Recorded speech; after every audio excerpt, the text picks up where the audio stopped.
When God is about to give you something big, something that will shift the direction of your life, it rarely arrives in the form you imagine. Most of the time, the first sign of a blessing is not abundance but loss.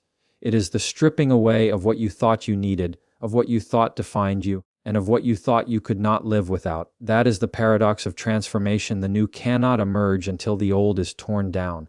And it feels, at first, like everything is going wrong. But in reality, what is happening is preparation. Think of it like this: you cannot carry a heavy blessing while your hands are already full of lesser things. You cannot walk through a new door if you are clinging desperately to the one that is closing behind you.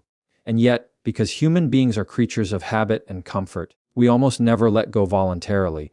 We hold on to relationships that no longer serve us, jobs that drain us, identities that have long since expired, simply because they are familiar. So when God is about to elevate you, He often has to tear those things away, not because He is cruel, not because He wants to see you suffer, but because He knows you will not willingly release what must be released.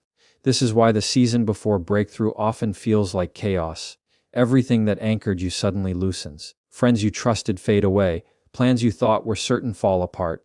Opportunities close in your face. You may even feel abandoned by God Himself. But this is the refining fire. It is the wilderness that purifies your vision. If the blessing arrived before the stripping, you would miss it. Or worse, you would ruin it by trying to force it into the framework of your old life. Consider the metaphor of a seed. Before it becomes a tree, it must break apart in the soil. The outer shell must split open, exposing what is hidden inside.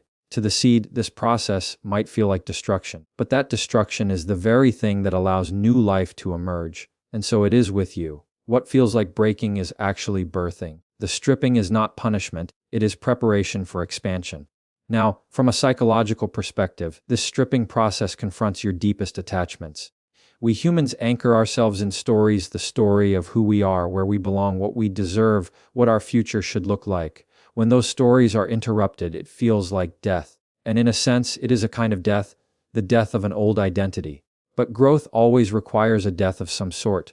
The caterpillar must cease to be in order to become the butterfly. The apprentice must let go of their novice identity in order to step into mastery. And you must release the smaller version of yourself in order to step into the greater one. If you pay attention to your life, you will see this pattern repeat. Every genuine elevation is preceded by a collapse. You lose something, and only later do you realize that it made room for what you truly needed.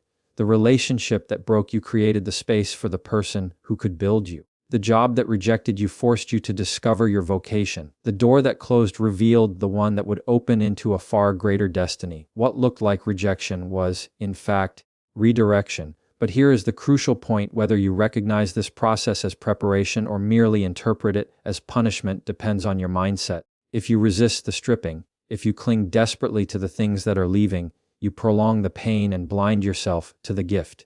If you surrender, if you allow the old to fall away, you create the space for the new to enter. Faith is not just believing that God exists, it is trusting that His removal is as purposeful as His provision. This is why many people miss their blessing. They confuse the season of stripping with abandonment, and they turn bitter.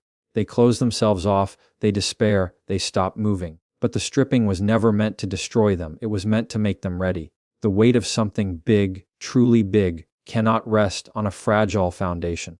And so God shakes everything that is not strong enough to carry the load. So if you find yourself in a season of loss, take a step back and ask, what is this making room for? What in me is being prepared? What weakness is being burned away? That shift in perspective can transform suffering into expectation. Instead of mourning what is gone, you begin anticipating what is coming. And that anticipation is powerful. It gives you the courage to endure the wilderness without losing heart. In the end, you must understand that stripping is a sign of significance. God does not bother pruning a tree that has no fruit in its future. If you are being cut back, if you are being emptied, it means growth is on the horizon. The discomfort is not random. It is purposeful. It is the mark of a bigger destiny calling you forward. So do not despise the stripping. Embrace it. Let the old fall away with gratitude, knowing that its departure is the first signal of the new. Stand firm in the wilderness, for it is not the end of your story, it is the beginning of your transformation. And remember this: what God takes away is never greater than what He is preparing to give. After the stripping comes the waiting, and this is often the most difficult part, Because human beings are not good at waiting. We are wired for immediacy, for resolution, for quick results. When something is taken away, our instinct is to want its replacement immediately. But when God is about to give you something big, He does not rush the process. He places you in a season of patience, of silence, sometimes of apparent inactivity, because waiting itself is the training ground for greatness. This is where many people falter. They mistake silence for absence. They believe that because nothing visible is happening, nothing meaningful is happening. But think of how the roots of a tree grow. Long before you see branches spreading into the sky, roots are stretching deep into the earth, silently, invisibly, preparing the tree to carry its future weight. If the roots were shallow, the tree would collapse under the first strong wind. In the same way, the waiting season is where your unseen roots grow deep. Patience is not passive. Patience is active trust. It is learning to remain steady when every instinct in you is screaming to run, to force, to manipulate the outcome. And that is why patience is such a profound psychological test. It exposes whether your faith is in the promise or merely in the speed of its fulfillment. To wait without losing hope requires strength. It requires the discipline to delay gratification, to resist the easy but temporary solution in favor of the harder but lasting one. The ancient philosophers understood this well. The Stoics spoke of endurance as a virtue, the ability to bear what is difficult without collapsing. In modern psychology, we call it delayed gratification, the willingness to sacrifice immediate comfort for long-term reward. Studies show that children who can resist eating one marshmallow in order to get two later are far more successful in life. Why? Because greatness requires the capacity to endure the tension between where you are and where you want to be without breaking. And God will always test that in you before entrusting you with something big. Waiting also purifies motives. When you are forced to wait, you begin to ask yourself, why do I really want this thing? Is it for recognition, for ego, for comparison? Or is it truly aligned with my purpose? Waiting strips away the shallow desires and reveals the deeper ones. If God gave you everything you asked for instantly, you would never know whether your motives were mature enough to sustain the blessing. The waiting season makes that visible. It is a mirror that shows you yourself. But waiting is not only about character, it is also about timing. Sometimes you are ready, but the world is not. The opportunity you are meant to walk into is not yet prepared to receive you. A seed planted in winter will not grow, no matter how fertile the soil, because the season is wrong. And so God asks you to wait until the environment aligns with your calling. To step into something too early is as dangerous as never stepping into it at all. This is why obedience becomes so critical in the waiting season. You will feel the temptation to move ahead of God, to engineer your own breakthrough, to grab hold of something that looks almost right. And that is where many people sabotage themselves. They settle for the counterfeit because they could not endure the silence. They marry too quickly. They take the job that looks shiny but is hollow. They compromise because they fear the emptiness of waiting. But obedience means trusting the process enough to resist shortcuts. It means refusing to settle for almost when you were promised abundance. You see, waiting with patience is not weakness. It is power under control. It is the refusal to let your emotions dictate your destiny. In psychology, this is called self-regulation, the ability to master your impulses in service of a higher goal. In spiritual terms, it is faith, the confidence that what has been promised will come, even if the evidence is not yet visible. But make no mistake, waiting will feel like warfare. Doubt will whisper that nothing is happening.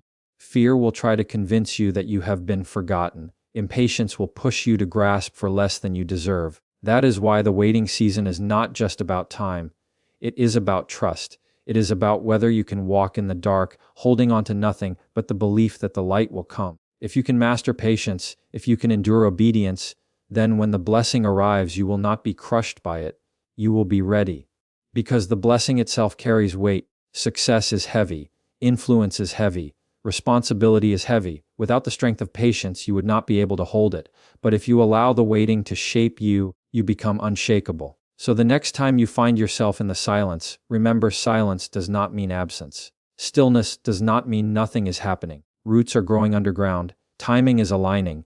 Character is being forged. Do not despise the wait. It is proof that something worth waiting for is on its way. And let this truth settle deeply in you. The waiting season is not wasted time. It is sacred preparation. It is God's way of ensuring that when the door finally opens, you will not only walk through it, you will be able to remain there. If you have endured the stripping, and if you have survived the silence of waiting, There is another sign that you are close to something significant: opposition. The battle always intensifies before elevation. Darkness does not waste its energy on those who pose no threat. Resistance is often the clearest evidence that you are on the verge of breakthrough. This is a truth most people misunderstand. When life becomes harder, when obstacles multiply, the natural assumption is that something is wrong. We imagine we have made a mistake, stepped off the path, or lost God's favor. But in reality, the presence of opposition usually means you are moving in the right direction. If you were drifting aimlessly, if you were going nowhere of consequence, resistance would be unnecessary. But the moment you step toward growth, the moment you decide to pursue meaning over mediocrity, the obstacles appear. Think of it like lifting weights. The resistance is not there to stop you, it is there to strengthen you. Without resistance, no muscle would grow, no endurance would develop, no capacity would expand. And the same principle holds true in your spiritual and psychological life. The opposition is the training ground for the weight you are about to carry. The enemies, the critics, the setbacks, they are the weight pressing against you, making you stronger than you ever would have been without them. But opposition does something deeper than simply building strength. It also clarifies commitment. When you are opposed, you are forced to ask yourself, how badly do I want this? How much does this vision matter to me? Because if your desire is shallow, opposition will knock you off course. But if your desire is rooted in something profound, then opposition will refine it, sharpen it, purify it. It is the fire that burns away everything but the essential. From a psychological standpoint, opposition also serves another critical purpose: it shatters illusions. When everything goes smoothly, we can trick ourselves into believing we are stronger, wiser, or more disciplined than we really are.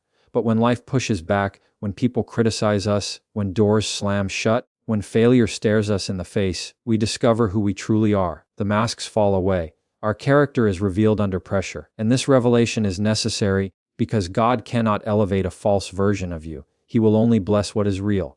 Now, here is where many people misinterpret the process. They imagine that if something is truly meant to be, it will happen easily without conflict. But that is a fantasy. Everything worthwhile is forged in struggle. The great leaders of history, the thinkers, the inventors, the reformers, they all faced crushing resistance. And it was precisely that resistance that proved their calling. Ease is rarely a sign of destiny. More often than not, it is struggle that confirms you are walking the path that matters. There is also a spiritual dimension to this. In almost every tradition, the story is the same. Before the hero ascends, they must confront the dragon. Before the crown, there is always a cross. It is not just metaphor, it is the structure of reality itself. Opposition is built into the pattern of growth. It is how you earn the right to hold what is given to you. If you bypass the battle, you remain unprepared for the blessing. But here is the paradox: opposition is both external and internal. Yes, enemies will rise, circumstances will harden, doors will close. But often, the fiercest opposition is within you. The voice of doubt that whispers you are not enough. The fear that tells you to turn back. The temptation to quit when the cost feels too high. These inner battles are as real as any external resistance. And if you cannot win within, you will never win without. So how do you respond to opposition? First, you stop interpreting it as failure. You recognize it as feedback. The storm is not there to destroy you. It is there to show you what you are capable of withstanding. Second, you stop seeking an easy path. You embrace the struggle as proof that your path matters. And finally, you hold fast to the conviction that elevation always demands resistance. It is the law of growth. And make no mistake, the intensity of opposition is often proportional to the size of the blessing. If the battle is fierce, it is because what lies ahead is significant. That is why you cannot quit in the face of resistance. To quit is to surrender the very thing the opposition was trying to keep you from receiving.